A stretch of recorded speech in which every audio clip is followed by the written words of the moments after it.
C'est quand même bien plus facile de prendre du risque quand tu as du patrimoine. C'est un truc que les gens de gauche pensent, mais c'est pas vrai. La plupart des entrepreneurs prennent un niveau de stress, de douleur dans la tête que 99,9% des gens ne pourraient pas supporter. Et la société valorise ça. Combien d'entrepreneurs ne pourraient pas supporter le travail à l'usine? Bah, à mon avis, beaucoup moins. Ouais.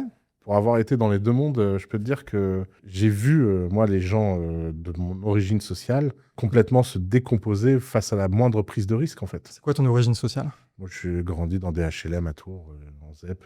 J'ai vu des gens être complètement bloqués mentalement alors qu'ils avaient l'opportunité, mais il y a quelque chose qui bloque. Alors, on peut dire c'est leur éducation, c'est etc. Mais très naïvement, quand j'ai commencé à être à Paris, que j'ai fréquenté des héritiers, j'ai pensé qu'en fait, quand tu étais héritier, bah, c'était facile pour toi. Et j'ai vu la même proportion de gens incapables de prendre des risques chez les gens qui avaient de l'argent que chez les gens qui n'en avaient pas. C'est quand même bien plus facile de prendre du risque quand tu as du patrimoine. C'est un truc que les gens de gauche pensent, mais c'est pas vrai. Je crois qu'on- De mon expérience, j'ai vu, moi, Ouais. tous ces gens ne rien faire de leur vie. Hein.